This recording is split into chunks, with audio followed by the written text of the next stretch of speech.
the sea. Yeah. It's not quite the same thing, I wouldn't have thought, and not entirely necessary. No. Yesterday we heard from New Zealand company Perpetual Guardian about its plans for a 6-week trial to trial 3-day weekends, and whether it'll be able to assess it in just a 6-week trial is up for debate, and we wondered if there was a workplace that's been at this a bit longer. Quite a lot of reaction from people. Jim, I've got to leave the name of the workplace out now because they don't want to be on. But we at Blah. somewhere do 4 days a week full time, longer hours, fewer days, works great, says Gareth. Struck me that would be the likely equation. Everybody's been talking about this, but the likely equation would be you work 4 days, but you work longer hours rather than just work smarter in a vague kind of way. Do you think that's the future? Is it a future you would want? Would you do that trade? I personally would do it, but I think, we're a country of small businesses, and I think bigger businesses, it's manageable, but at the end of the day, my clients want to talk to me 5 days a week, and I'm going to have to be there 5 days a week. Yeah. I mean, but like the theory. But you're not there Saturday, Sunday, presumably, unless it's really necessary. No. Why couldn't you not be there on Wednesday? Because my clients will still be working on Wednesday. All right. So you would be happy with longer days and more hours and fewer days? Absolutely, I'd love it. Yeah, I think a lot of people would. That's what occurred to us today when we thought about this. What about you, Michael? So I spent most of my time being the CEO of businesses, and so therefore you've got to kind of see it in the big picture. And I do think that it depends on the nature of who you're talking to. If you've got, publishers needed to talk to the bookshops all the days they were open. There'd be no point in saying, well, I'm sorry, for our convenience, it's not open on a Friday. So I think it does depend on what business you're in and how it works. What I love is the idea that actually in a call centre or not necessarily a call centre, in lots of businesses, there is the capacity to say, well, actually, let's do this, let's work smarter. I don't think you should assume it has to be 10 hours for 4 days. Why couldn't it be fewer hours? I mean, I just loved reading it and hearing that for a section of that workforce, it will transform their lives. And the loyalty that comes with that. One of the things we used to do in a business I ran is that as a bonus each Christmas, we gave everybody their birthday off. Really small thing. Didn't make any difference. You know, all you do is you've got one extra day in your leave ledger. It's not an enormous... People loved it because it gave them a sense of their own, some control and their own value and things. And I'm sure that it engendered a sort of a loyalty. But in the bits where you have to be interacting with somebody else who needs you in those business times, I think you've got to. The American businesses who have call centres that will only be open in American hours and you need them for the rest of, we're in a different time zone, just drive me nuts. Yeah, I mean, I don't know what Perpetual Guardian is doing. I have assumed that Perpetual Guardian is still open 5 days a week, and they just have sort of staff rotated at different times so that there's always people there. So it's a lot easier to do for a bigger business. But I do absolutely agree that there is a huge amount of inefficiency in business. Like, people are always surfing the internet, and I do it. And I'm a business owner. I accept my staff do it. It could easily be done in a lot of businesses that you can fit all of the work you get done in 4 days without increasing hours. I just heard every single person in your law firm this afternoon, just in that moment, I heard them all switching from whatever else they were doing to go and surf the net. The boss just gave them permission to go online. It's 5 o'clock on a Friday. Oh, so they've gone already. They'll be probably having a glass of wine, I suspect. They're gone. They're long gone. I like the 5 o'clock on a Friday. I've got my brother works in defence in Australia, and he says the best time to invade Australia is after 3 o'clock on a Friday afternoon and before Monday morning, or in the first 3 weeks of January when there's nobody there. Yes, true. Someone wants your Indian, in fact more than one, your Indian itinerary posted online, Michael, so that if they follow suit in the south of India, they'll know where to go. I shall. Good on you. Okay. Michael Moynihan has been on the panel today, the last one of the week. Victoria Stewart has been with him. Thank you, Victoria. Thank you, Michael. Nice to see you. Nice to hear you. Nice to hear you too. See you all here, and you'll see and hear from us on Monday. Thanks, everybody. Checkpoint's coming up. RNZ News at 5. Kia ora, good afternoon. Ko Katrina Bat in Aho. Charter school owners are determined to fight to stay open and keep key aspects of the publicly funded private school model. The Education Minister, Chris Hipkins, has said the schools can apply to join the state system, but warned he could shut them down at the end of the year. Here's our education correspondent, John Gerritsen. Charter school owners told RNZ News they're annoyed by Mr Hipkins' statement, which they say preempts negotiations with the Education Ministry. They say they want to keep their schools open, but don't want to lose the freedoms that go with the charter school model. They want to continue getting government funding in a lump sum, leaving them to decide what to pay teachers and how much to spend on property and other expenses. Chris Hipkins says the schools are an ideological experiment that privatises education. Ko John Gerritsen TNA. Nominations for the Green Party's female co-leader have closed. Only 2 candidates have publicly announced their standing for the role, the MPs Julianne Genter and Marama Davidson. The co-leader position became vacant when Materia Ture resigned before last year's general election after disclosing she had committed benefit fraud. The Green Party is expected to announce the full list of candidates on Monday. As the National Party wraps up its caucus retreat, its leader says his MPs aren't in denial about the election result. The MPs have spent the past 2 days in Tauranga dissecting their election performance and planning their strategy with an eye on the 2020 election. At the close of the final meeting today, Bill English told reporters MPs had carried out a review of last year's campaign, but he wouldn't elaborate on exactly where National went wrong. Look, there's any number of explanations and we've done a bit of a review of the election. The net result is that we're out of government, we're in opposition. Look, National's not pretending it didn't happen. National Party leader Bill English. Congressional leaders in the US are rushing to pass a 2-year bipartisan budget deal as lawmakers run up against another deadline later today to avoid a government shutdown. Democrats are frustrated that the deal, which will add $300 billion to the federal deficit, does not address immigration reform. The Senate is expected to pass the measure before it goes back to the House, where its fate is less certain. The Senate Democrat leader Chuck Schumer says it's important to let the two sides reach agreement without interference from the White House. President Trump was not involved in this process. He was not constructive when he spoke and tweeted. He asked for a shutdown.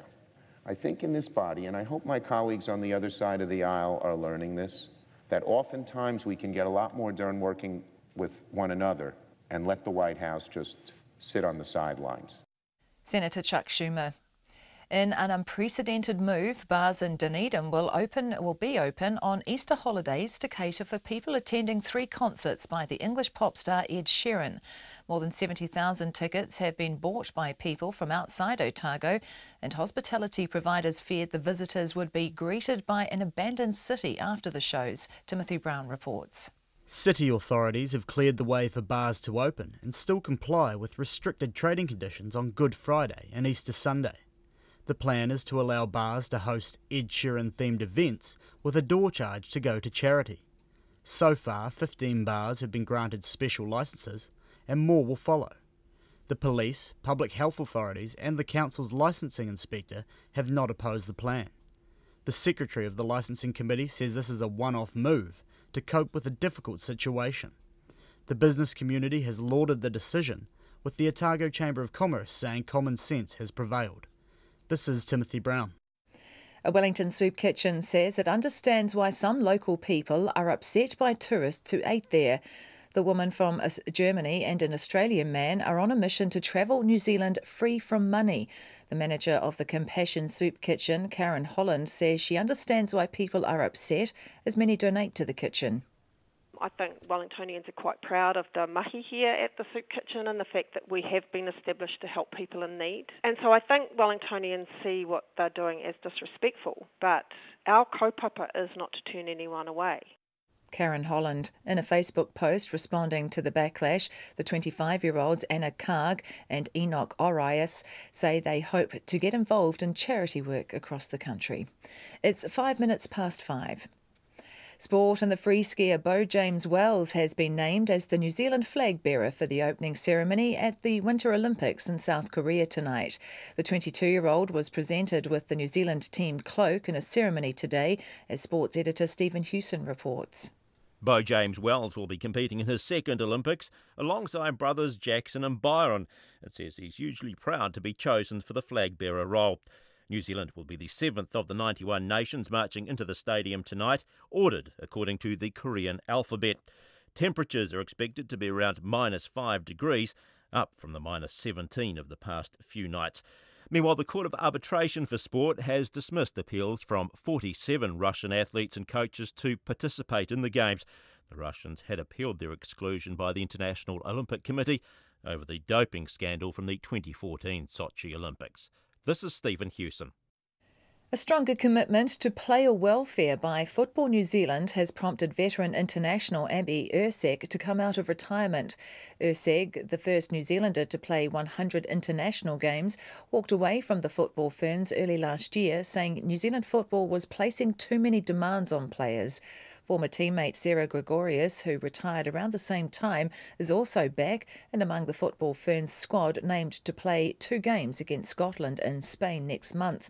Erceg, who's based in the United States, says following numerous discussions with the national body over the past year, she's confident there'll be a change in approach. That's the news. Tonight on Nights.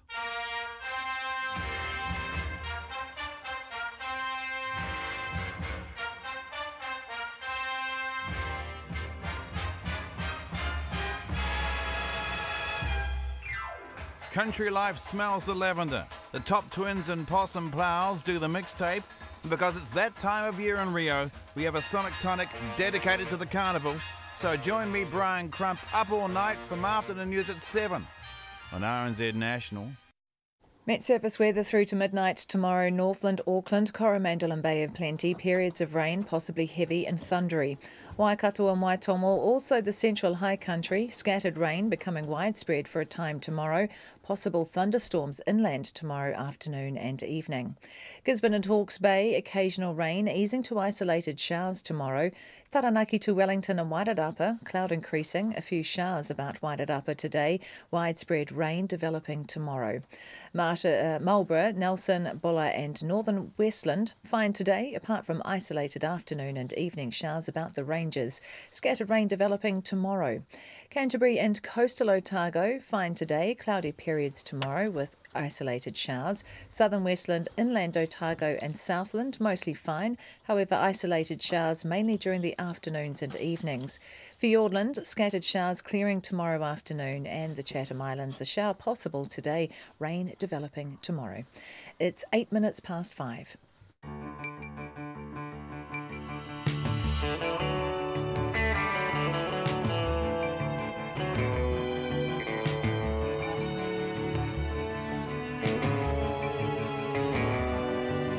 Toti mai rai, hoa mai, he kōrero, kei te haere, he kaupapa, kei te karawhiua. Welcome everyone to Checkpoint for Friday, the 9th of February. Tonight, show me the money as tensions around freedom campers and their relatively low economic benefits begin to rise in some regions. We ask, what's the answer?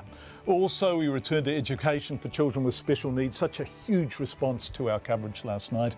So we spoke to a mum about the impact on her son of not being able to get it and how they were forced to respond. And is Poverty Bay about to get a name change? Thanks for joining us on Checkpoint. It is 9 minutes past 5. On Wednesday night, we covered the Australian campaign to get more tourists to Australia, and we talked about the fact that many of those tourists may end up coming to New Zealand.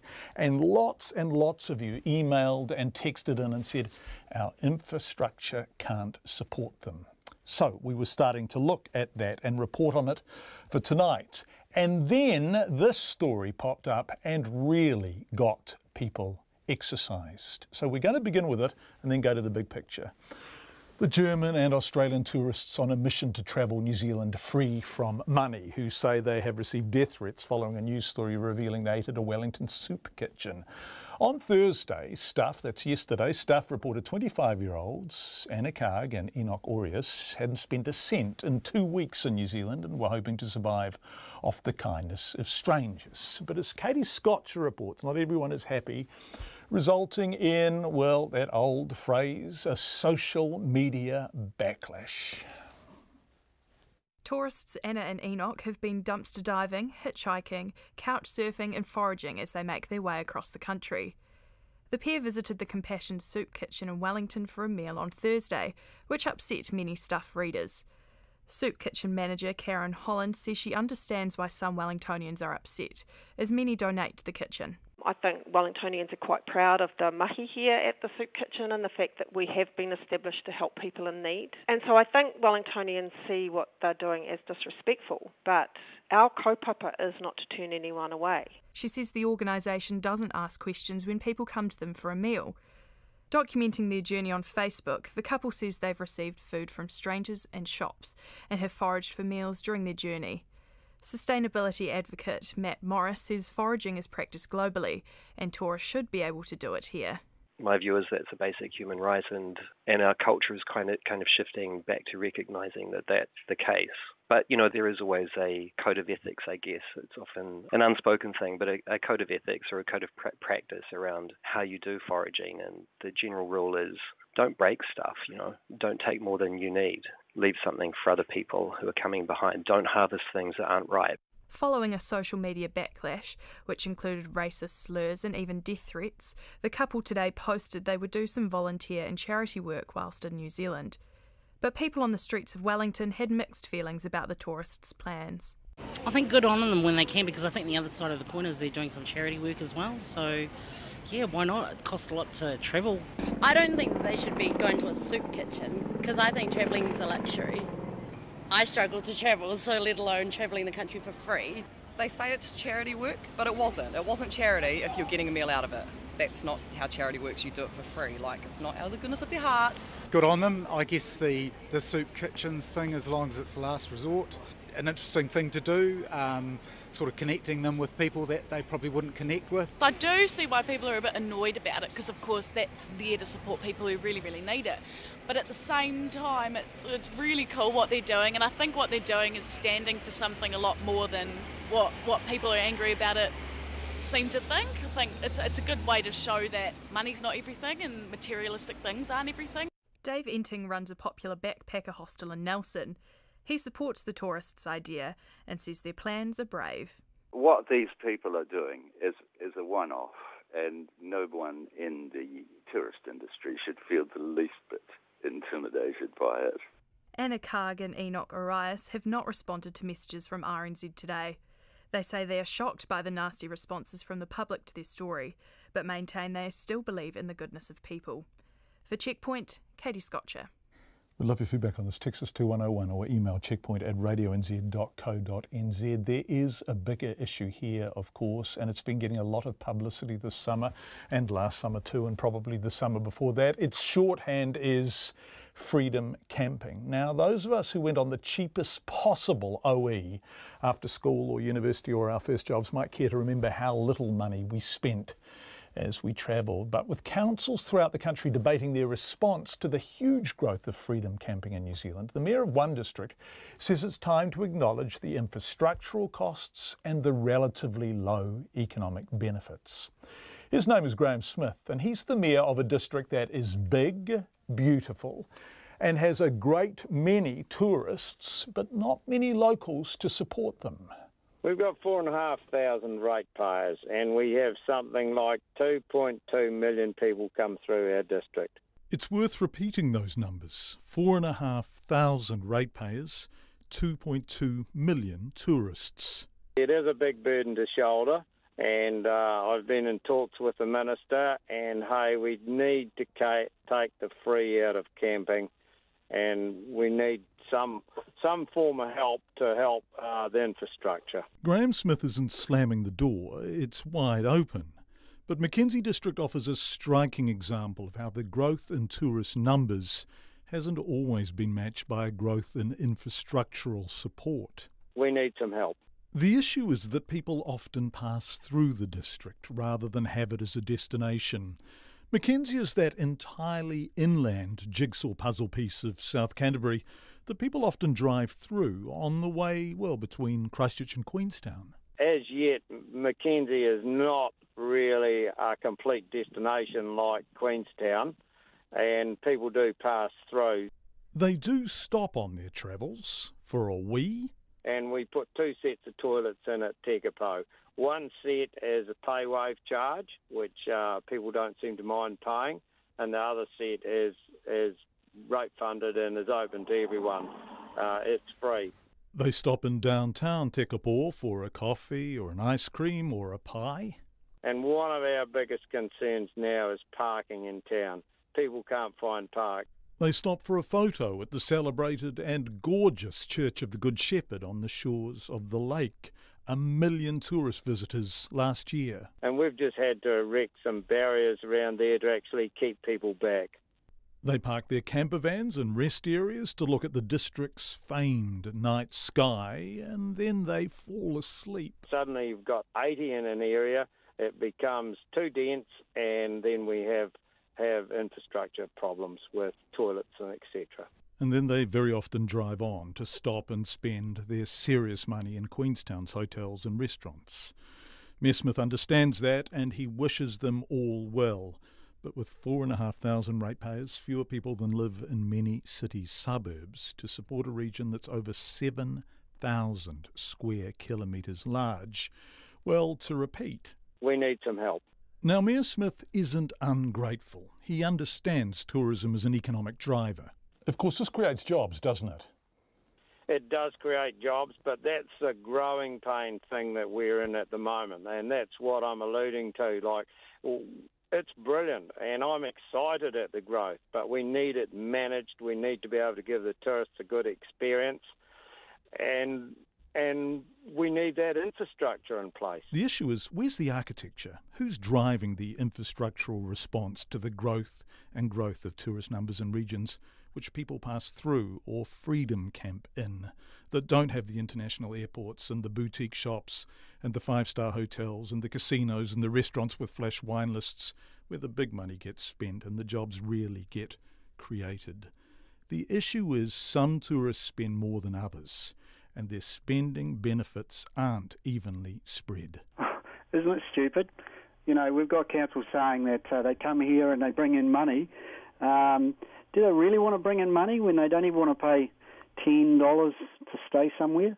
That's Murray Chong, an outspoken and sometimes controversial district councillor who also stood for New Zealand First in New Plymouth. We've travelled to the North Island now, where, as we've been reporting on Checkpoint, Taranaki has been debating its response to freedom camping. Well, I haven't seen a business plan yet in our Taranaki area that proves that type of tourist brings money to the region. Indeed, Murray Chong's been vociferous in his insistence that freedom campers don't have a meaningful economic benefit because they spend so very little. These people can't afford a self-contained camper, so there's 2 options. You either upgrade your camper or go to a campsite. If they don't want to go to a campsite because it costs $10 a night, then really... And it's the that tells the story in a way. What is the answer? In Kaikoura, Morris Manawatu knows the cost. It's sort of like, I guess the best way to say it is like you're being trampled on. There's that again.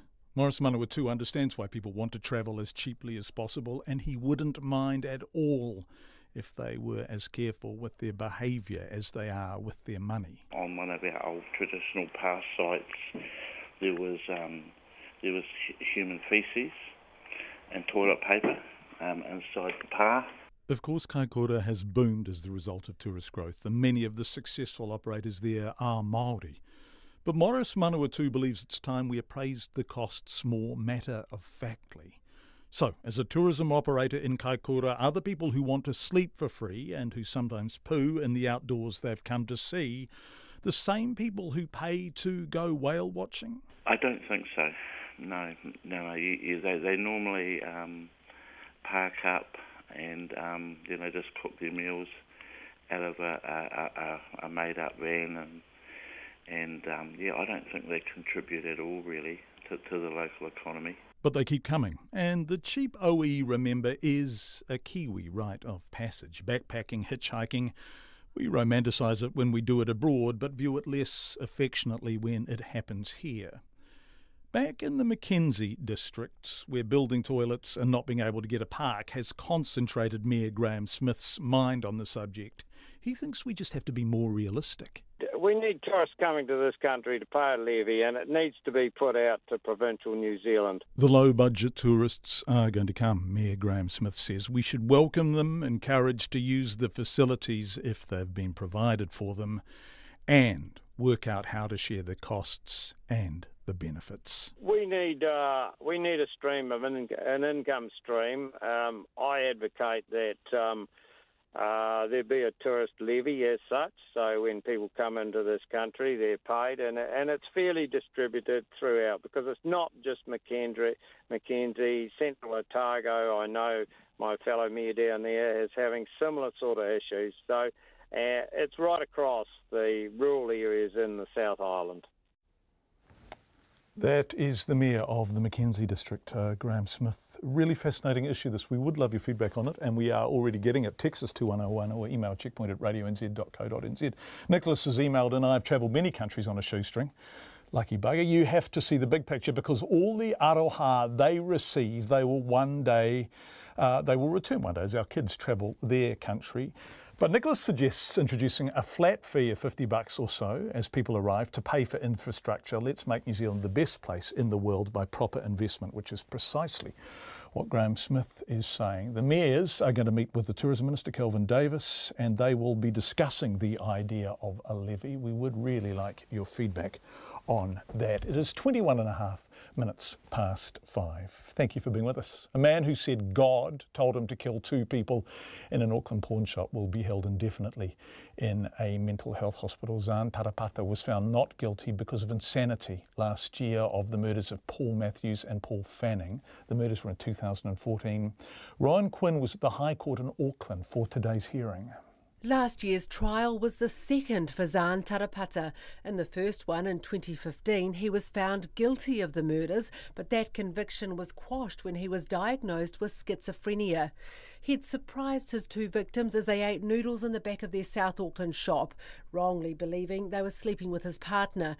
Justice Moore says he was convinced God wanted them dead. These were unprovoked, vicious attacks on 2 men who happened to be in the wrong place at the wrong time. They died from multiple stab wounds in what was plainly a frenzied attack, driven by delusional paranoia. The new not guilty verdict in last year's trial means Zaan Tarapata can't be sentenced to prison. But because he was deemed legally insane, the court has to decide whether to impose the highest level of detention under the Mental Health Act. Justice Moore says the public would be exposed to an unacceptable risk of serious violence if Zaan Tarapata wasn't detained indefinitely. He continues to experience auditory hallucinations, to harm or kill others. He has fashioned stabbing weapons while in custody, ostensibly to protect himself against real or delusional threats. Justice Moore says Zaan Tarapata's condition has been exacerbated by substance abuse, particularly methamphetamine. He's resistant to treatment and frequently stops taking his medication. Only in a secure facility such as the Mason Clinic will Mr Tarapata's compliance with treatment be monitored, and only under a special patient order will there be sufficient safeguards. Zaan Tarapata can only ever be released with the approval of the Minister of Health on the advice of psychiatrists. I tāmaki Makaurau mō te hōtaka o te ahi ko Rowan Quinn tēnei. A lot of support coming in for Mayor Graham Smith's idea of a levy. We will return to your feedback very shortly. But last night we talked to a family who's in the process of selling their home in the Waitara to move out of the area, as there is no special school or even special unit within a mainstream school in the entire Waitara region. Not one of the 28 primary schools in the area want to establish one, and the Ministry of Education has no plans to build one. So that family is leaving now rather than placing their daughter in a mainstream school because they instinctively feel she won't get the education she needs and indeed deserves. Tansy Oliver's son Charlie, who has autism, went to a mainstream school and carted him for 2 years. But as Tansy explained, they too ended up moving because instead of moving forward in his education, he began to really go backwards. He sort of coped for a while, but then in 2016 he just went so backwards, and he just wasn't functioning at all. And to see his very precious speech disappear was very difficult. And we had Oars funding, so we did have a wonderful teacher aide, but that wasn't completely full-time because Oars funding never is. But he never had a speech therapist. He never had any of those interventions from the ministry. And yeah, all those skills were just disappearing because his anxiety was just huge. So why didn't he have the things he needed?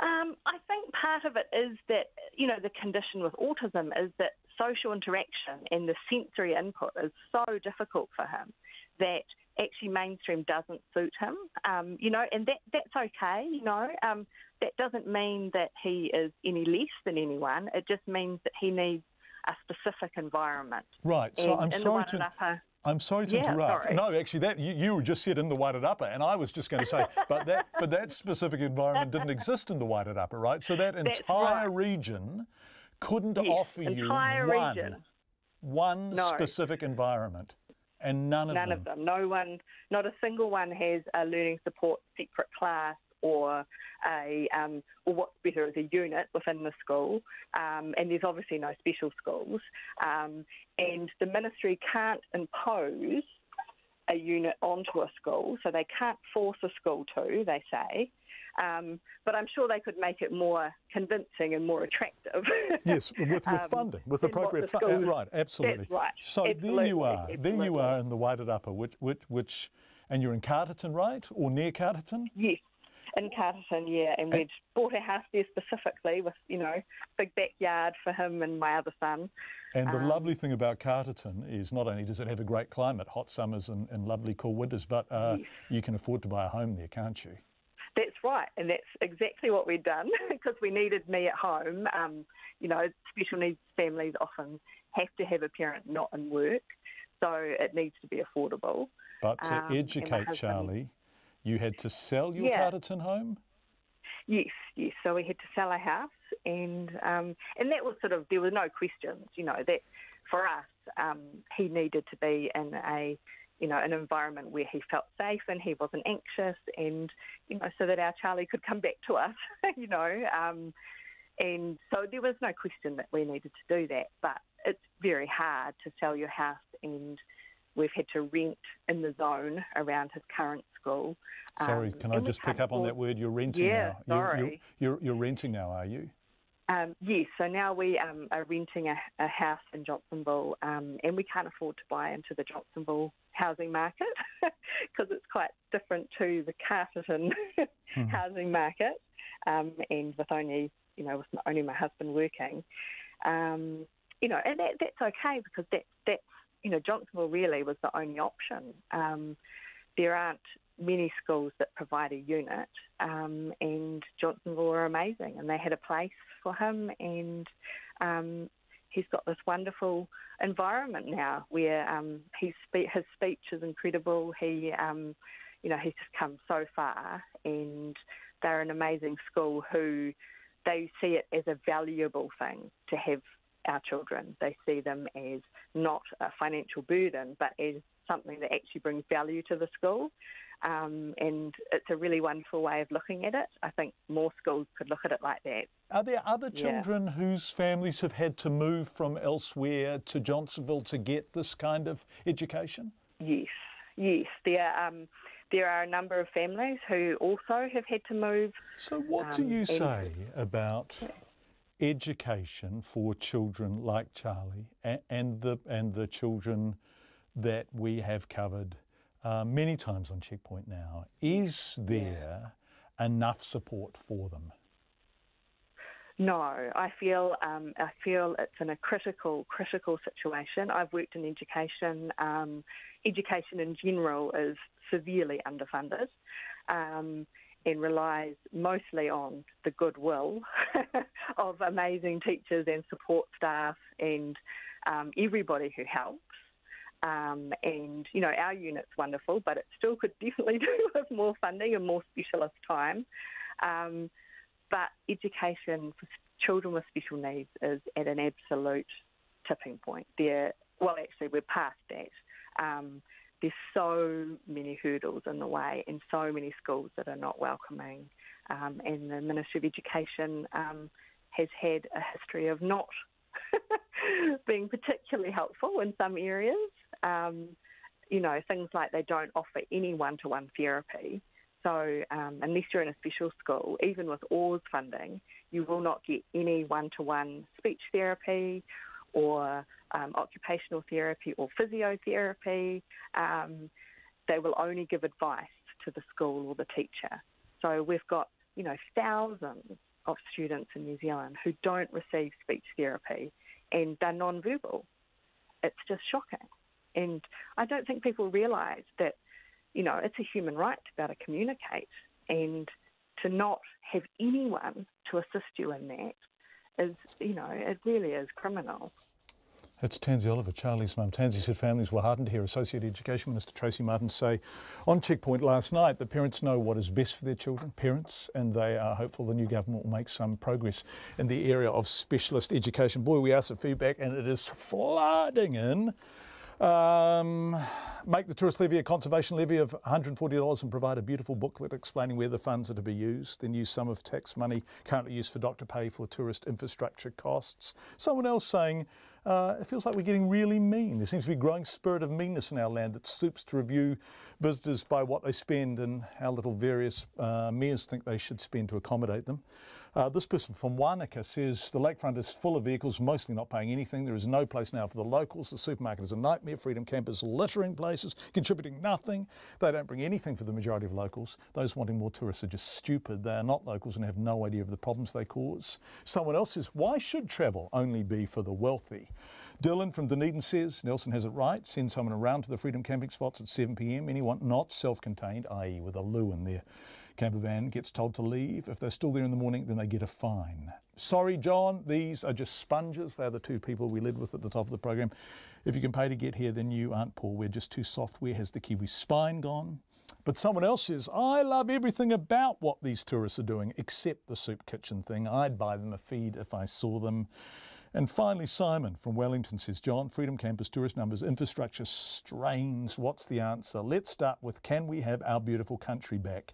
My campaign idea is 50% fewer tourists by 2020. No more poos, no more infrastructure costs, and we get our beautiful tramping tracks back and kept natural. Thank you for your feedback. So much of it. It is 28 minutes to 6.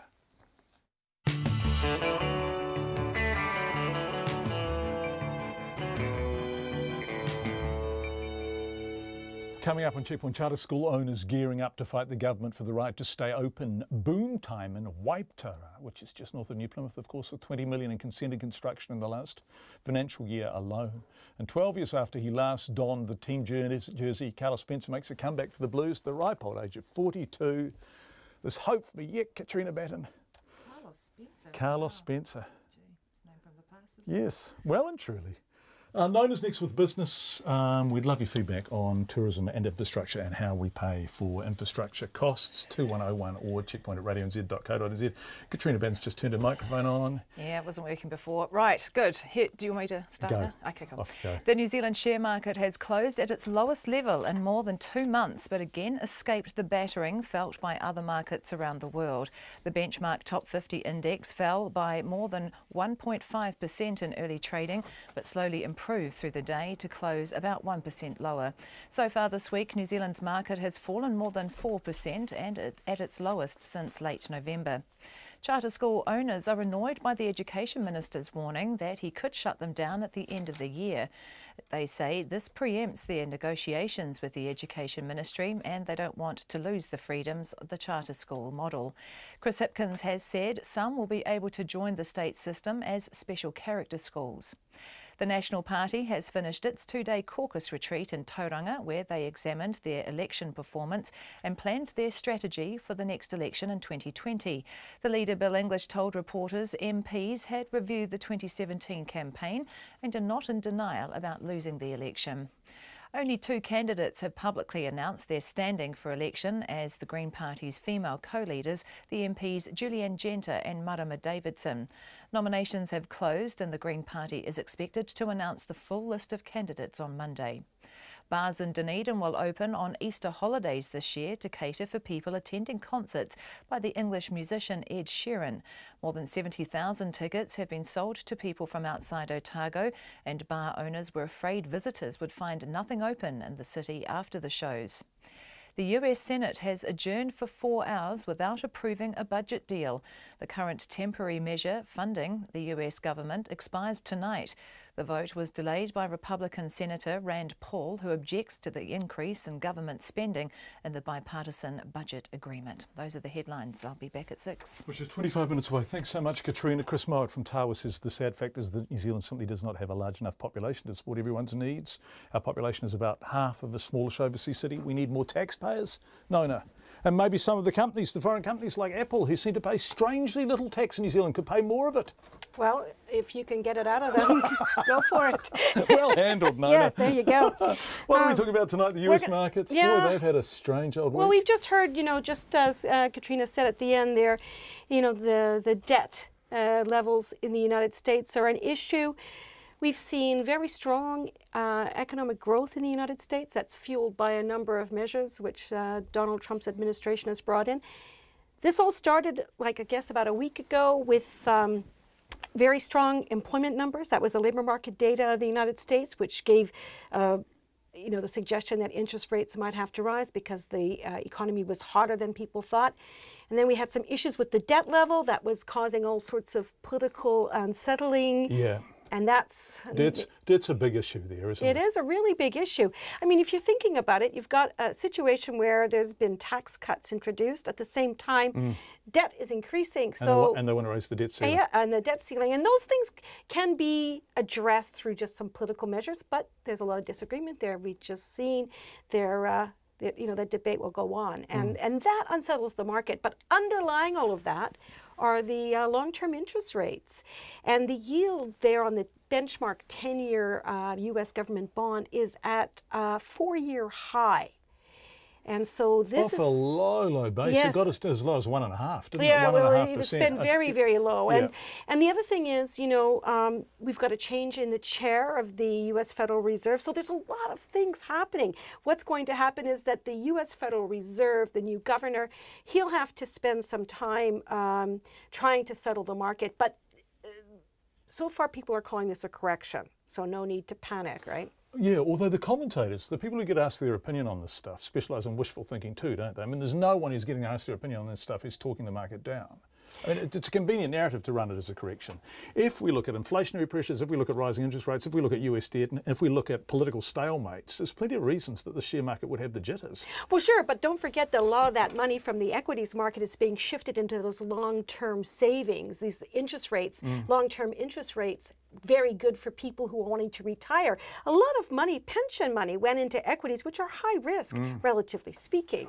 And that money needs to shift back into what was traditionally the place where people used to put their money, was like a little bit not quite as safe as your mattress, perhaps, but that was the idea. But with interest rates so low for so long, people shifted that money into equities, which is a higher risk anyway. Yeah. So now it's shifting back. We'll see what happens. And I don't think that is going to end. We're seeing this going right through the market. We've seen it's happening in Asia. We expect it to continue in Europe and also in the United States. And of course, the market doesn't close there. You've been speaking to someone, haven't you? And I've got their name here, so I'm passing it across to you if you're watching this on the TV. Mark Fowler, that's right, at Helps and Wealth Partners. I was there on Wednesday. Oh. Just to see what the market did. I've never seen a calmer group of people. It's a little different than it used to be. So anyways, look, we had Mark Fowler earlier today, and he said that we can expect to see more. We've already said that. And Wall Street is going to be closing in a few hours tomorrow morning in New York. And here's what Mark Fowler had to say.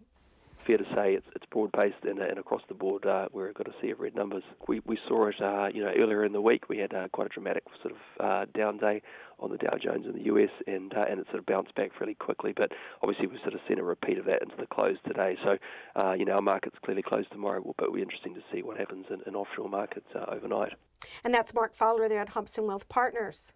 What stocks outperformed the market today? Well, actually, about basically a few leaders did, and one of the ones that did was SkyCity. They reported their first half result today, and it was pretty good.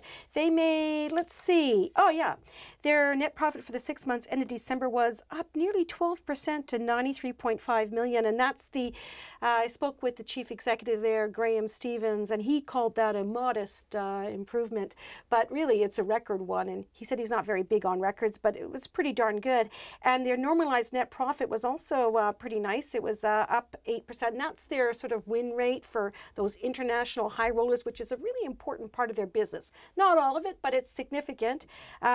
Look, that business, that part of the business is expected to pick up with the Chinese New Year, which is just around the corner. We got the Year of the Dog coming up. So they outperformed the market. They finished up 0.5%. That's a 2-cent gain, $4.05. And the rest of the leaders were only down just a little bit. So pretty much we escaped the big hit that others have seen, like the United States, which was down 4%.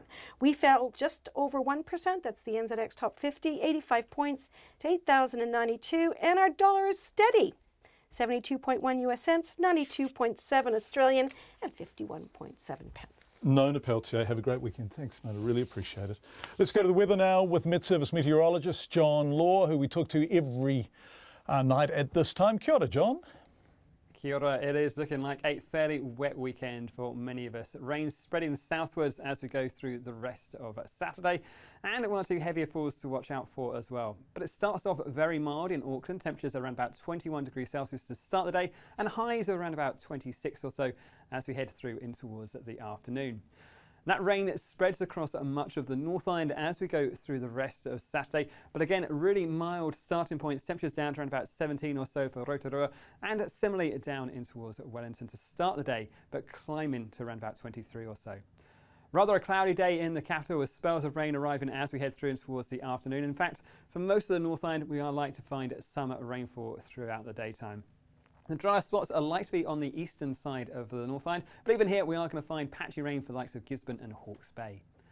Down south, it's a case of keep watching out for that rainfall spreading southwards as we head through and towards the afternoon, accompanied by a fair bit of cloud. Temperatures in Christchurch from about 14 to 22 through the daytime. And the driest spots to be down across the far southern parts of New Zealand, in towards Otago and down towards Southland. Even here we'll find the skies turning cloudier through the daytime, but I think the wetter weather is pushing in from the north, and we have got some heavier falls from the likes of Nelson as we head through in towards Sunday as well. And that's it from me. Thank you, John. Have a great weekend. Charter school owners are gearing up to fight the government for the right to stay open. They're angry the Education Minister, Chris Hipkins, wants to shut them down before they have even started formal negotiations with the Education Ministry. And they say the option of continuing as designated character schools in the state system won't work unless they can keep special features like bulk funding. Here's our education correspondent, John Gerritsen. The newest of the 11 charter schools, Taupo's Te Rangi Hakahaka Centre for Science and Technology, has only just opened, and already it's being threatened with closure. Roanna Bennett from the iwi trust that owns the school says the threat's annoying, but the school will consider applying for designated or special character status if that's what it has to do. Closing Te Rangi Hakahaka Centre for Science and Technology is not an option, so if that's what it takes to keep it open, certainly we're prepared to look at going down that route. What we're not happy about doing is giving up the autonomy that the partnership school model provides us. Roanna Bennett says the school wants to keep the governance and funding arrangements that go with the charter model so it can make a difference for Māori students. Māori students do not do as well as other students in the mainstream education system. Iwi are putting their hands up saying, we'd like to try something different. We think we can do better. We think that the Minister should just back off and let us get on with the job. Labor is strongly opposed to charter schools because they see them as a way of privatising education for profit. However, some of the party's Māori MPs disagree. Deputy Leader Kelvin Davis said last year he'd resign if 2 Northland charter schools are closed, and fellow MP Willie Jackson led a trust that runs an Auckland school. Elwyn Poole from the Villa Education Trust says Chris Hipkins' choice of closing the schools or joining the state system is no choice at all, because under current rules, the Trust's 2 charter schools would not qualify. Chris has kind of said to us, you guys walk the plank or I'll shoot you. At the same time, we've got a pretty darn good legal team. We've got 420 families, plus all the future ones who want to work with us. they've got a really big fight on their hands. And so there doesn't have to be one. Make the changes to the special character legislation. It's a piece of cake, and let us get on with the good work that we're doing. Elwyn Paul says if the Minister is serious about charter schools joining the state system, he needs to make changes to the legislation around matters such as who can own and run a school. So in other words, a private niche, not-for-profit organisation could have governance and ownership of a school. Second thing is he would have the option for special character schools to preserve bulk funding, because everybody knows that's how we make the choices. And then the third thing that he would have introduced was the ability of a special character school staff to stay outside the national award. Graham Osborne from E Tipu e Rea, the organisation that supports charter schools, says the government's jumping the gun. This whole thing seems a bit rushed. The decision seems rushed. We would have preferred that there was an independent review of the effectiveness of the partnership schools to actually justify the government and the ministry's pathway forward.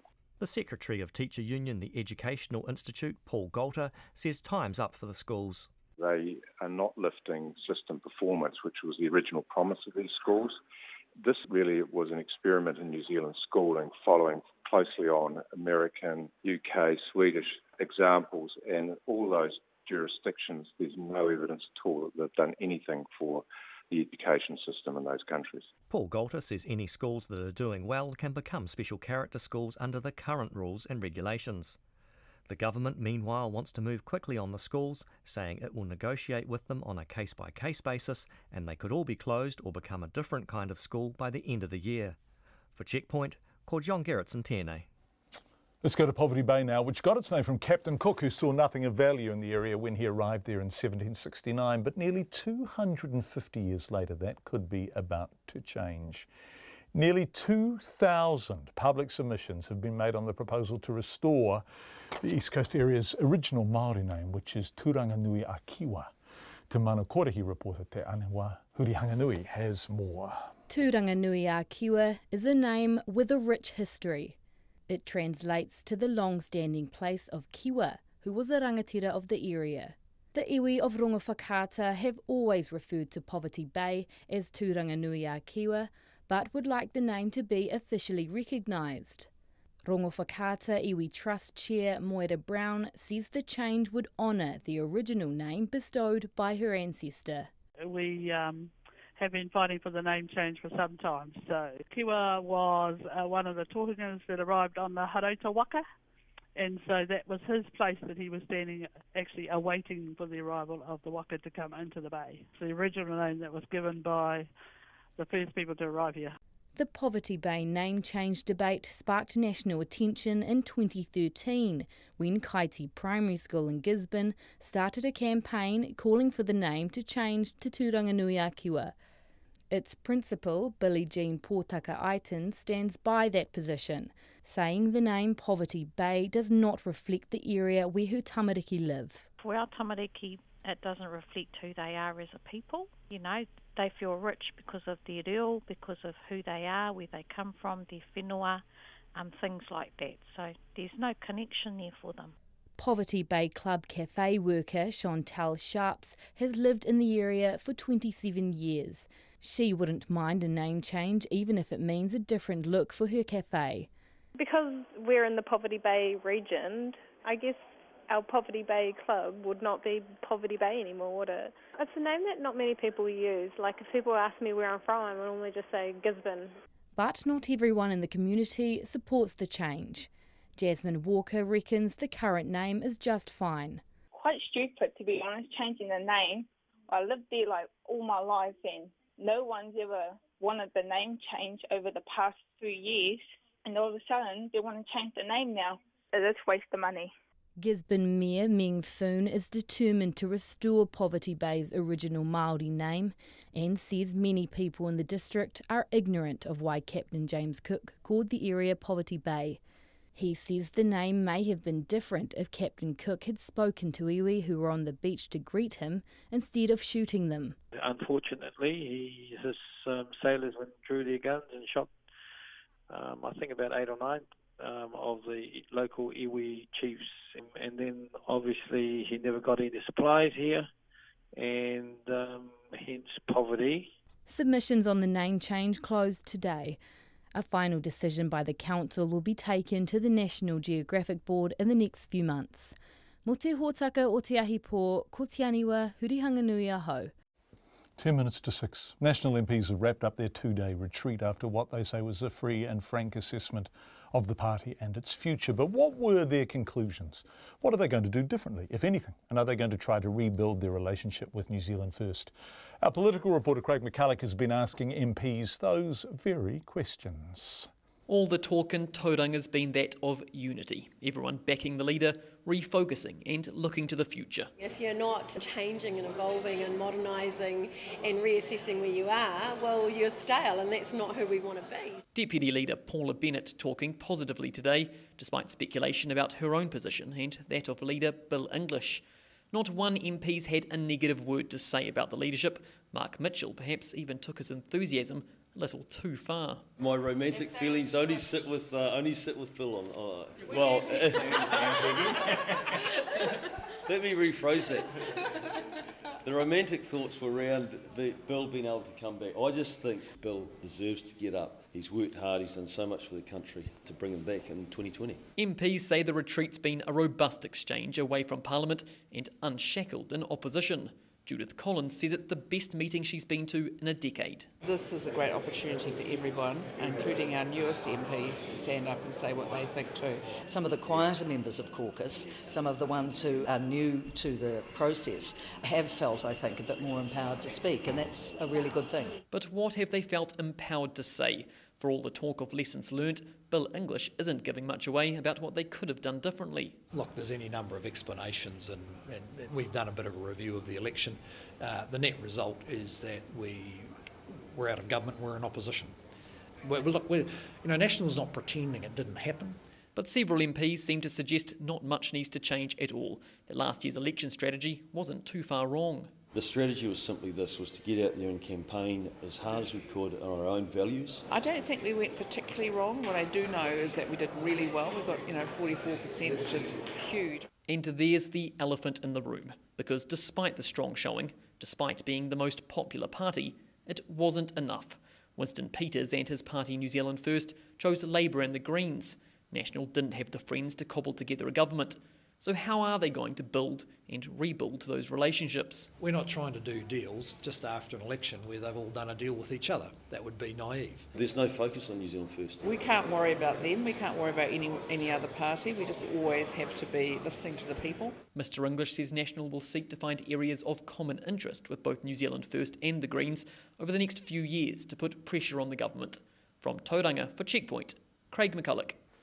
Often seen as New Plymouth's poorer cousin, we're going across the island from Tauranga. Waitara is experiencing a property boom. The value of consents has more than quadrupled over the last financial year to more than $20 million. And 82 new homes have been built in the town over the last 2 years. Our excellent Taranaki Whanganui reporter Robin Martin has more. More than 50 new homes are being built east of the Waitara River in the Armstrong development. The first new subdivision in the town for about 30 years, it's the brainchild of husband and wife developers Richard and Sharon Drever. Richard says the couple saw the potential of the former avocado orchard when they were contracted to trim its hedges. We outlaid about 1.7 million and we've ended up with 56 sections out of it. We've got one more section left here, number 56 down beside the stream there's left. Otherwise they're all ready to be built on these others. I think there's about 38 builds going on here at the moment. Mr Drever says the couple raised another $4 million to develop the site and hope to sell the sections over 5 years. They've sold in less than half that time. People from all over the country snapped up sections starting at $125,000 or home and section packages ranging from $430,000 to $550,000. It's amazing, we've got people here from Picton, Dunedin, Auckland, and a lot of locals, and people from New Plymouth who've shifted to Waitara. But it's quite interesting how some people migrate to a town where their younger generation lives, their families, and they want to live here. The Drevers are now developing 23 more sections nearby and have plans to open a motel. House prices in Waitara are also rising faster than in other places in the district, albeit from a lower base. The median value rose 7% last year to $281,000 according to quotable value, while median prices in New Plymouth City rose just 4% to $535,000. The median price across the district is about $430,000. Cheryl Page has managed the Waitara branch of Harcourts since the 1990s. Ms Page says a shortage of properties is behind the increase in Waitara prices. Number of houses that are on the market in Waitara is far less than what they used to be, so that's driven the prices up because the demand's greater than the supply. People have found Waitara, it's a place to come and retire to, and yeah, they can buy an affordable house and have some money left over from perhaps Auckland or wherever they come from. Not everybody is thrilled with the new valuations, however. People with homes on leasehold land illegally confiscated from Māori in the late 1800s have seen the dream of freeholding their properties get more expensive. Hello, you've got to watch out for the Rottweiler. Come in. Eric Williams and his wife Gloria have lived in Newbury Place for more than 40 years. They say when freeholding was first promised by the New Plymouth Council in the 1990s, their section was valued at just $7,000. Well, my old GV was $123,000. Now with this increase it'll be up from that. I don't know what it is.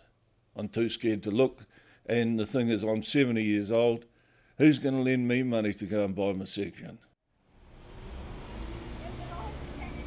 The plight of leaseholders aside, people on the Waitara High Street say times are good. And I've been home for 25 years, and in the last 5 years the place has been looking good. It's better to live here than down Christchurch, that's for sure. There's a bit of work around. I think so, because I've just had another whānau member just purchase a place out here. Oh, I come to get away from the fast life in Auckland, and it's nice and quiet here. I think so. I mean, it's a wonderful town to be part of. The Waitara Lands Bill, which if passed would allow the freeholding of more than 700 leasehold properties in the town, is due to have its third reading in Parliament in April. I Taranaki mo te hōtaka o te ahiahi, ko Robin Martin tēnei. Some sport. The King has returned to the Blues and he's ready to rock and roll at this weekend's Brisbane Rugby Tens. After an 18-year absence, former All Black first five Carlos Spencer is pulling the boots back on for his old Super Rugby side at the age of 42. I'm pausing. Pip has just come Pip has just come into my ear and said we have so much feedback that we'll actually hold this story about Carlos Spencer till after the news and just go through it.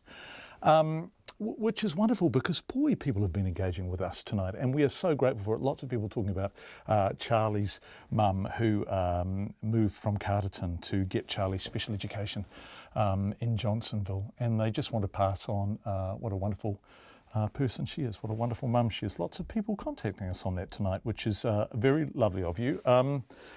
As for Airbnbs and freedom campers, hi John, I'm not keen on tourists using our charities, but generally like youngsters who buy a cheap wagon and see the country on a budget, like our young of decades ago in their combi vans touring Europe. They will come back and travel in comfort, spending up large. If they have a good time, they sing our praises when they're home. Until banned, they would park at the end of our road in Whangarei Heads, and we're no trouble. I miss them. I won't bore you talking about the mess left by local day trippers, says Jan. This person, Murray, says it's amazing the ignorance of Kiwis. We are still filled that dairy is our main earner. Wrong. Done.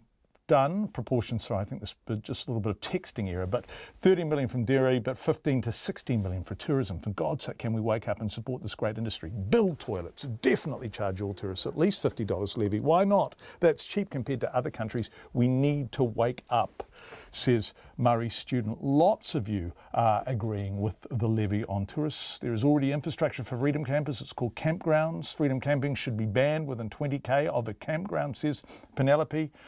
Your Tekapo man might be surprised if he thinks freedom campers can get a tent site for $10. At present, tent sites in Tekapo are $44. In fact, the person talking about tent sites for $10 was in New Plymouth, in Taranaki.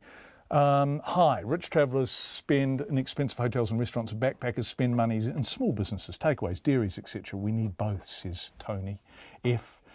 Freedom Camping, yes, we need to levy tourists to pay for infrastructure. I've backpacked in a number of countries, but I didn't ever desecrate the environments of those countries. If people don't have to pay for things, they mostly won't. But if you can't afford $50 at the border, then perhaps you should wait until you can to visit us. Thank you for that feedback so much for tonight. A lot of support for the idea of some kind of levy to be redistributed to the areas which need assistance to pay for tourism infrastructure. It is coming up to 6 o'clock. You're with Checkpoint on a busy Friday night. Lots of stuff going on, and we really appreciate hearing from you. I'm going to stop for the pips.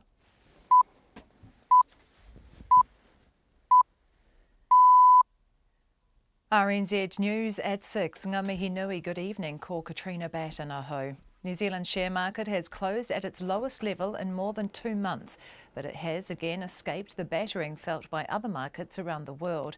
The benchmark Top 50 index fell more than 1.5% in early trading, but slowly improved through the day to close down 85 points or 1%.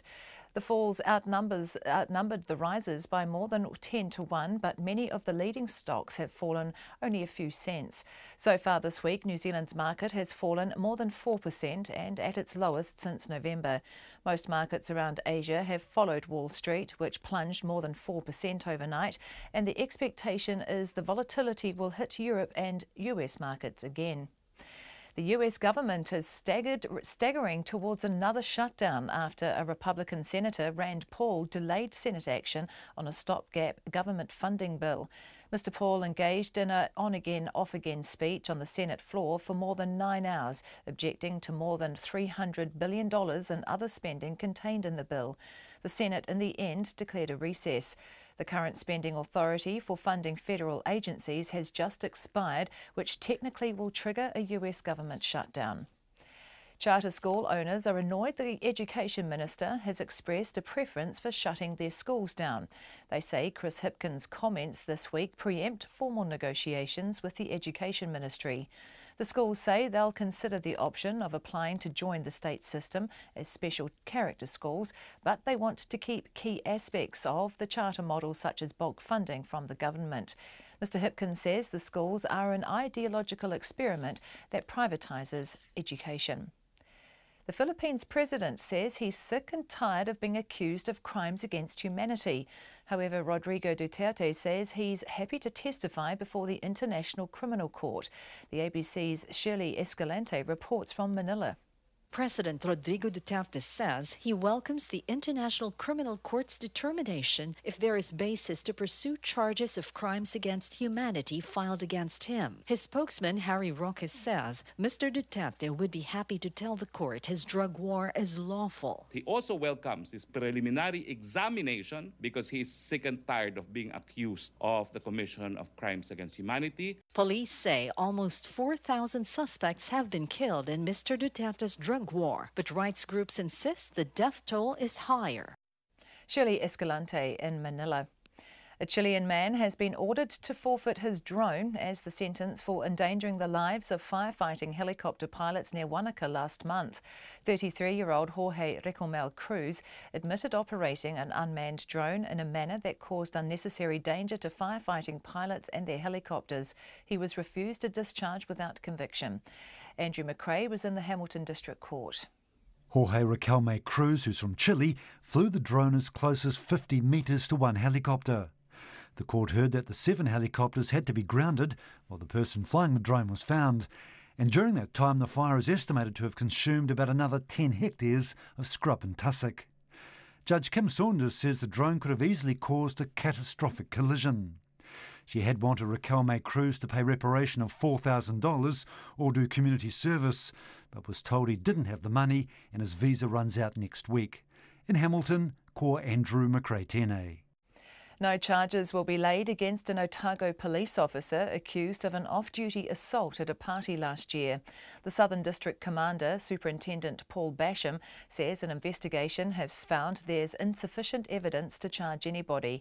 He says the inquiry was thorough and its findings were carefully considered by the police legal team. Paul Basham says police staff are held to a high standard and are expected to model police values in all parts of their lives. He says while no criminal charges charges will be laid. An employment investigation will examine whether the officer departed from the police code of conduct. People are being warned to stay away from dead pufferfish found on beaches in the Coromandel Peninsula. A number of the poisonous fish were found today on beaches in Whangamata and Whitianga. The Thames Coromandel District Council says it's possible they've washed up on other beaches along the east coast of the peninsula. Dogs and people should not touch the fish as they have sharp spines and may contain a neurotoxin. It's 6:05. Sport. And the Court of Arbitration for Sport has dismissed appeals from 47 Russian athletes and coaches to participate in the Pyeongchang Winter Olympics, which open in South Korea tonight. The Russians had appealed against their exclusion from the Games by the International Olympic Committee over the doping scandal at the 2014 Sochi Games. Meanwhile, the free skier Beau James Wells will lead the New Zealand team into the stadium tonight for the opening ceremony. The 22-year-old was presented with the New Zealand team leader's cloak at a ceremony today. New Zealand will be the 7th of the 91 nations marching into the stadium.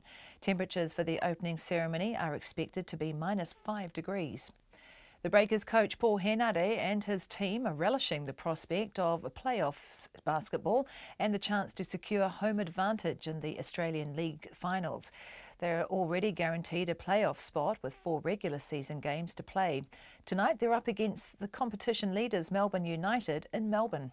They're the most publicised team that everyone speaks about. They've got unbelievable talent on their group, and so from a competitor's point of view, you always like to judge yourself against the best, and they're #1 team.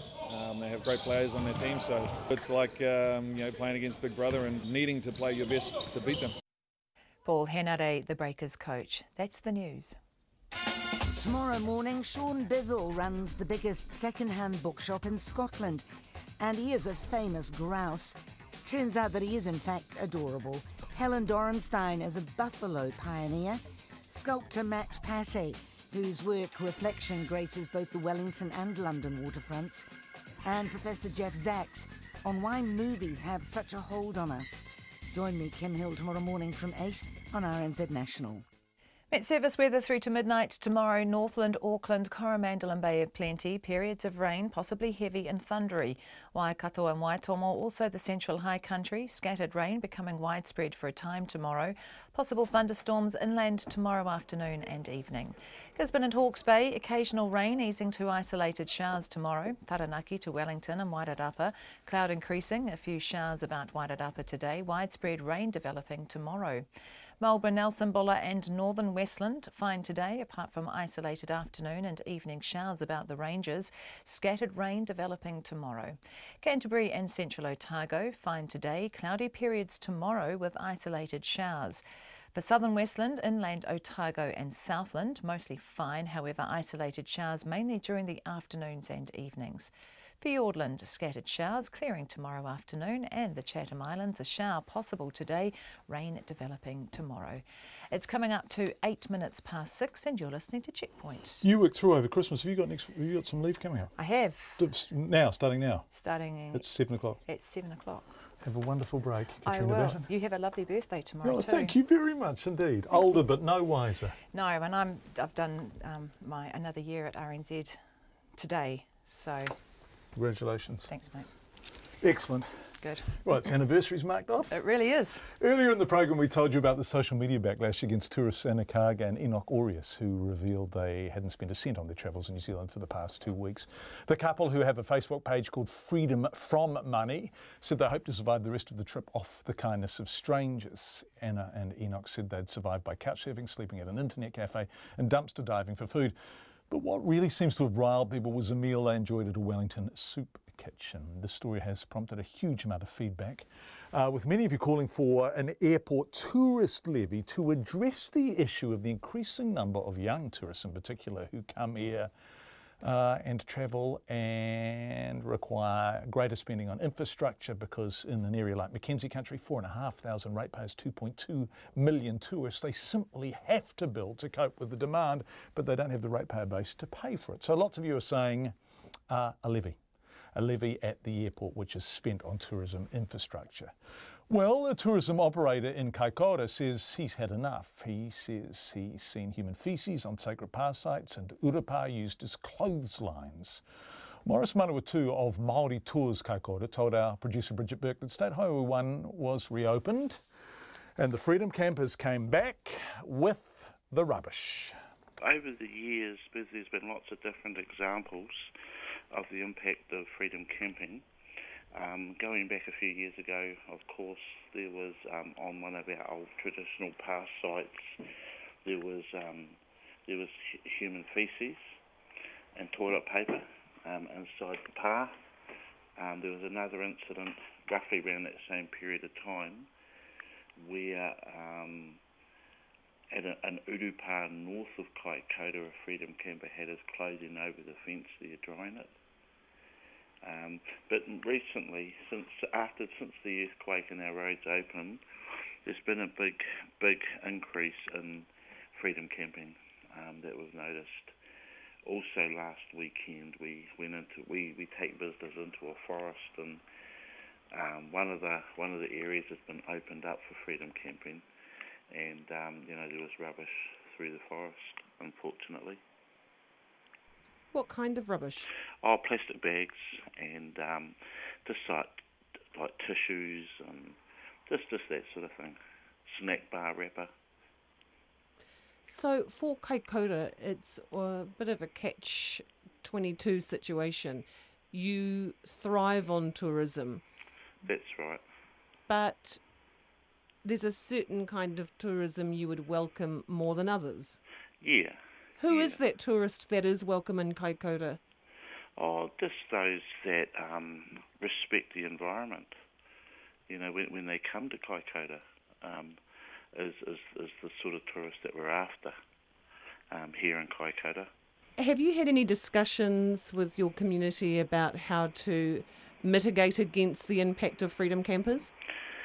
Not really. I have had discussions at a runanga level, but not within the wider local community.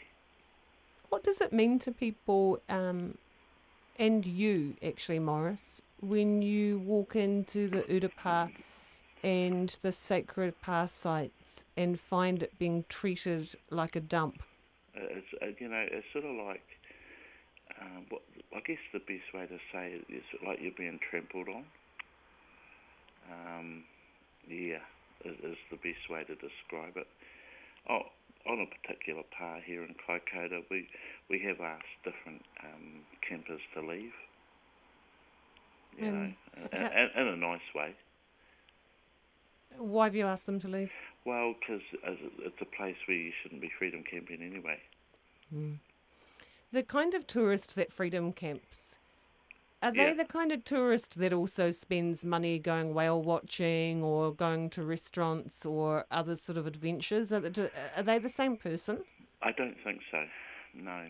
They normally park up and just cook their meals out of a made-up van, and I don't think they contribute at all really to the local economy. What's your view about those who seem to bludge their way through? Is there anything creative or cool about that? Not really. We don't need those people here. They're just taking food out of those that really need it, out of the mouths of those that really need it. That's Bridget Burke was doing that interview with Morris Manawatu. Lots of people commenting on the fact that, in fact, I'm just going to read this text out. Lynn Renoff says, John, hands up all of us who free camped around Europe while on classical OE. Me too. Says Lynn, yes, I spent as little money as possible in 1987 when I did my OE, and I suspect many of us did. Let's go back to Joe Porter's story that we were going to run before 6, but went with your feedback instead. Actually, I'm not going to read the intro really again in full because it's a remarkable story and it will speak for itself. Carlos Spence, he's 42 years old. He hasn't played for the Blues for 18 years, but he's going to play for them this weekend at the Brisbane Tens. And our excellent sporty colleague Joe Porter had a look. Spencer, goodness, he's not going to pass it, is he? He does to Rokethoko. Joe Rokethoko up the middle. Oh, Spencer! Oh, this is amazing! Carlos Spencer twists the knife. It's Lancaster Park in 2004. The Blues are leading the Crusaders by 2 points with less than a minute left. Carlos Spencer fires an audacious skip pass on his own goal line. Joe Rokothoko breaks and Spencer scores the try, dotting down in the far corner even though he could have scored under the posts. He then nails the sideline conversion before flipping the Christchurch crowd the bird. Oh, come on, mate, don't bring them up. While he might not want to relive that night, rugby fans will never forget, including Spencer's former All Black teammate Christian Cullen. You've got to rub it in, because the Canterbury, you could imagine the Canterbury crowd giving him stick, and then giving him stick when he scored in the corner, and then he would have been pretty close to them on the sideline there, and then just put the nail in the old coffin and give it the old finger. I mean, how good is it? It was pretty good to watch. Cullen says Spencer is one of a kind. What would any other first five do in that position? I know what most of them would do. They'd kick it out, They wouldn't throw it across their goalpost. One of those things that only, I guess, one man in New Zealand rugby at that time would have done. Massive confidence, massive belief in his skill, and he's always had that. I mean, shit, you remember when he was schoolboy stuff and college stuff, the same thing. Spencer guided the Blues to their last Super Rugby triumph in 2003 before departing the franchise in 2005. Coach Tana Umanga says the man who made Toffee Pops popular again has been putting some of the Blues' current players to shame. I took him from one of my players today because he looks in good condition and he tested well yesterday, so he's looking good. Legend of our club, and I know all the players are, you can see them all mumbling and about having him in. And he says having someone of Carlos' calibre around is a boon for the team. Those kind of things are priceless when you can have someone of his experience, his pedigree, and to be around and pass things on. And if loss, it's casual conversations, and it's showing someone that they usually see on screen and on walls and posters, and then just to talk to them. I think that's an experience in itself. Cullen echoes those sentiments. He says the Levin-raised Spencer was an inspiration to young players from small-town New Zealand. I played schoolboy stuff with him. I mean, he was one of the ones that was played Haiwhenua and then went to Auckland, did the big move to Auckland, and I guess gave us, kids coming out of Haiwhenua, what you can do, where you can go. No fear. I mean, that's what I loved about him. Just tried anything. The banana kicks, the behind kicks, the knee kicks, look passes. The Hurricanes' Tens captain and star wing Julian Savia, who's hoping for a big year to force his way back into the All Blacks, can't wait to see one of his childhood idols in action. Definitely like the way he played, just a lot of confidence and trust in his skill to do whatever he wants. So definitely looked up to him and loved watching how he played. Knowing Carlos, he's a classy, flashy player, so we just got to watch out for that. Though he concedes getting shown up by a 42-year-old is something the young guns will be avoiding at all costs. No one definitely wants that. I guess my advice would be just don't take any dummies from him and just get him if he's got the ball. As for Spencer himself, he concedes he's slightly nervous how his now slighter frame will cope against the brawn of the modern rugby player. The biggest challenge is going to be the physical side of it, taking contact again. I managed to do a little bit of contact with the boys on Friday up in Cambridge with a bit of wrestling, and I felt that on Saturday morning. So, I think the contact's going to be the biggest challenge, which I've never liked anyway. For one weekend only, King Carlos is back. For Checkpoint, Joe Porter. Nice piece, Joe. Let's return to tourism. The government is pledging to crack down on backpacker hostels, routinely using foreign tourists as free labour. Foreign volunteers have been vacuuming, cleaning, doing reception and gardening work in exchange for accommodation, but often getting much less than they've actually earned. Nikki Mando reports. I catch up with Sophia at 10 in the morning at a South Island hostel. The German backpacker, who didn't want her real name used, is making up beds in preparation for the coming night's influx. Sophia is here on a visitor's visa. She says she volunteers at the hostel for 2 hours a day in exchange for a bed. She's happy with the arrangement, as is her employer.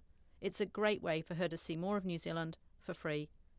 But Unite Union National Secretary Gerald Heer says there are serious downsides to this cosy volunteer arrangement, which is illegal but widespread.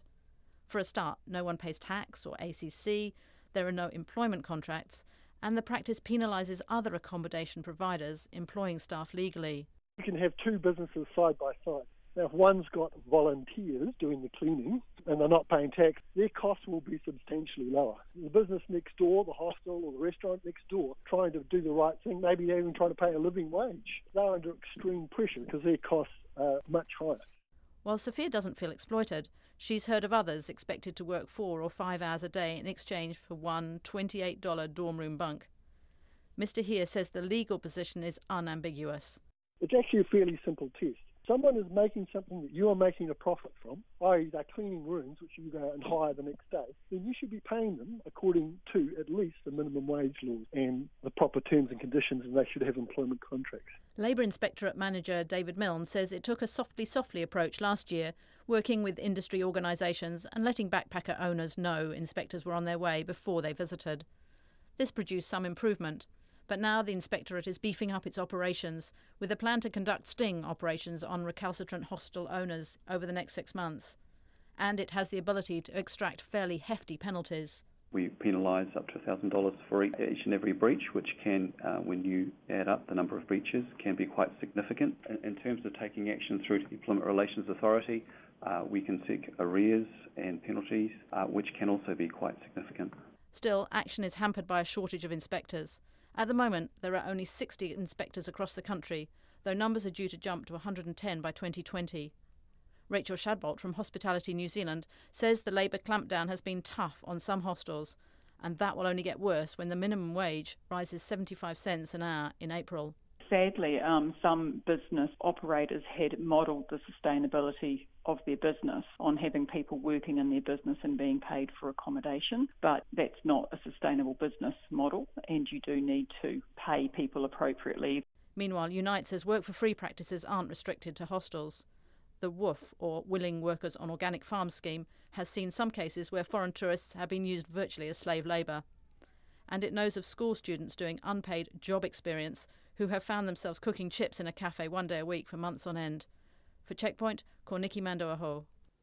6. Falmata is a 14-year-old girl who was kidnapped and forced to become a suicide bomber for the militant Islamist group Boko Haram.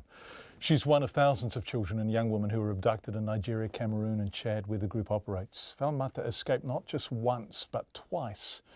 Quite an extraordinary story. The BBC's Stephanie Hegarty spoke to her in eastern Nigeria. This is what Boko Haram told me. If you really want to get to paradise, this, they say, is such an easy thing to do. Falmata was only 14 when she was forced to become a suicide bomber. She was on her way to visit her uncle in a small town by the border with Cameroon when she was approached by 2 men on a motorbike. They didn't even have guns, and at first I had no idea they were Boko Haram fighters.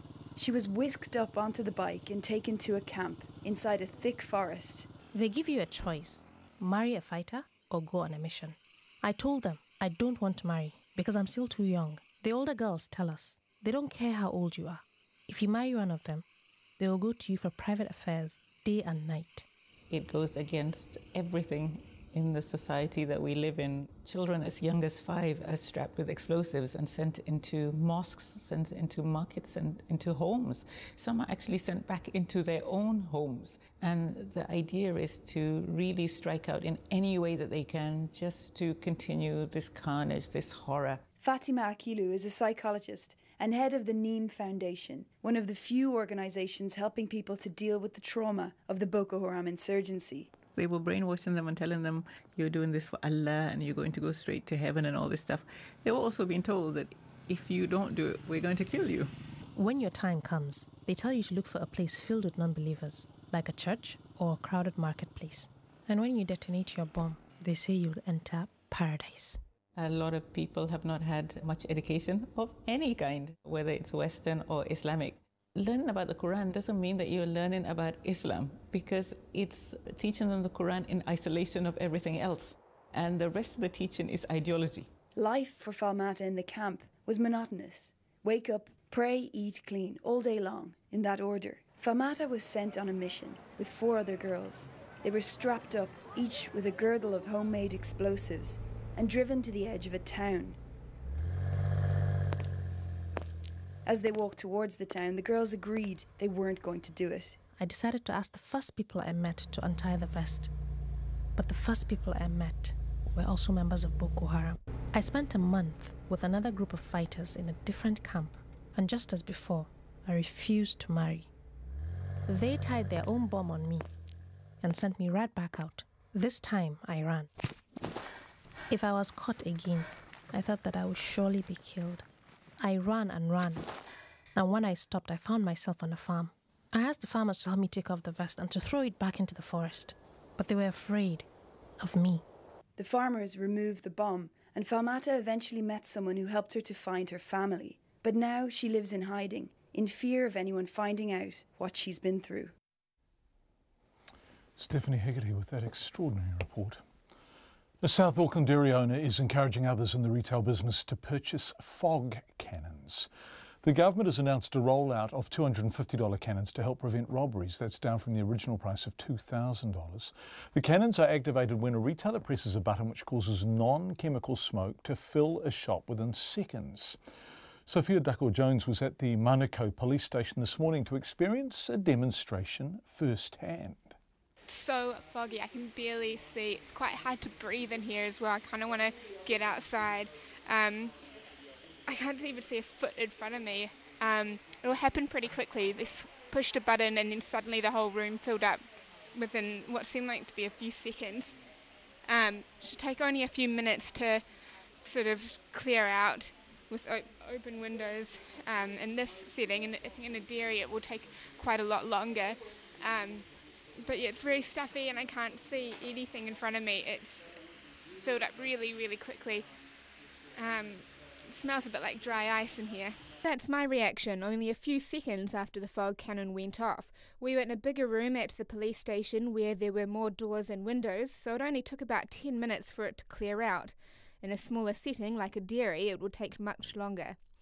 This dairy owner was one of 30 who purchased a cannon when a pilot scheme was rolled out last year.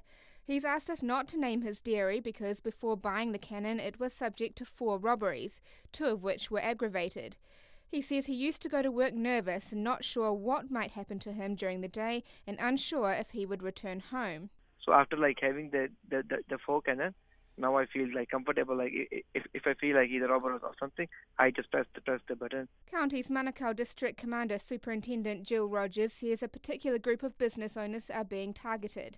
A vast number of the retailers involved were small businesses, and many of these small businesses were run and owned by our South Asian community. So there was quite rightly some significant concern amongst that community. Police Minister Stuart Nash says it's unacceptable for people to feel afraid of going to work and says an initiative like this is long overdue. I have heard from owners themselves about their fear of not being safe in their businesses, and that is totally unacceptable. And it's not the New Zealand we grew up in. You know, we shouldn't have to go to work and worry about whether we're going to return unharmed. About 15 dairy owners have already signed up for the subsidised fog cannons. For Checkpoint, this is Sophia Duckor-Jones. Just before we go tonight, federal government departments in the US have begun temporarily shutting down after the Senate failed to vote on a spending deal by midnight Washington, D.C. time. Senators struggled to overcome last-minute objections from their Republican colleague Rand Paul over a deal with hundreds of billions of dollars. The reason I'm here tonight is to put people on the spot. I want people to feel uncomfortable. I want them to have to answer people at home who said, how come you were against President Obama's deficits, and then how come you're for Republican deficits? Isn't that the very definition of intellectual dishonesty? If you were against President Obama's deficits and now you're for the Republican deficits, isn't that the very definition of hypocrisy? Well, CNN's political correspondent Phil Mattingly has more details on what happens next. Look, you need to really split what's going on right now into kind of two issues and, frankly, 2 chambers, the 2 chambers of Congress. You have the U.S. Senate. You just heard from Senator Rand Paul. What he's wanted throughout the day and why this has taken so long in the United States Senate is he wants an amendment vote to essentially undo the deal that was crafted by the Senate Majority Leader, Mitch McConnell, top Republican, and the top Democrat, Senator Chuck Schumer. What those leaders have said is we are not going to give you that amendment vote because if we allow that, then there's going to be other members who will come out of the woodwork. They're going to want changes too. And basically this whole $300 billion deal will completely fall apart. Because of that, Senator Paul has been able to basically elongate this process until about 1 a.m. That's when we're going to see the first vote, an hour after the government actually shuts down. By the time that gets done, probably about an hour later, the Senate will have the final vote. Now look at the second issue here, and that's the House. And that's the issue that this morning we were all looking at as being the biggest potential problem. House Democrats have made clear from the very beginning they want a firm commitment that the immigration issue, the deferred action program that the president put it into, March 5th would be the end date, has to be addressed on the House floor.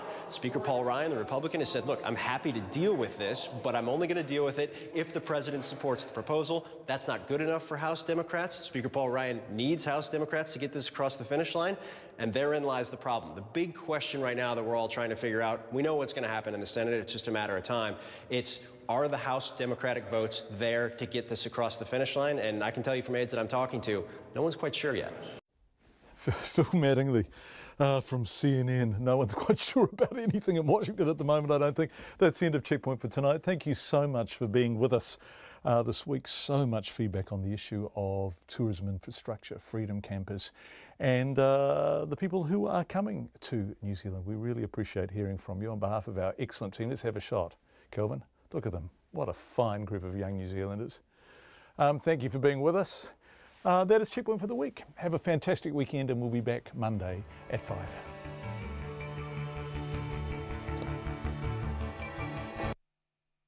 RNZ News headlines at 6:30. New Zealand's share market has closed at its lowest level in more than 2 months, with the benchmark top 50 index down 1% at 85 points. The US government has shut down again after Republican Senator Rand Paul held up a budgetary vote by accusing Congress of spending us into oblivion. A Chilean man was ordered to forfeit his drone in court today as his sentence for endangering the lives of firefighting helicopter pilots near Wanaka last month. A number of Dunedin bars will be allowed to open on Easter holidays to cater for people attending concerts by the English pop star Ed Sheeran. And 2 people are dead after a collision between a petrol tanker and a car at Marsden Point just after midday. Our next news and weather is at 7. Country Life this week is meeting a couple who have kept their day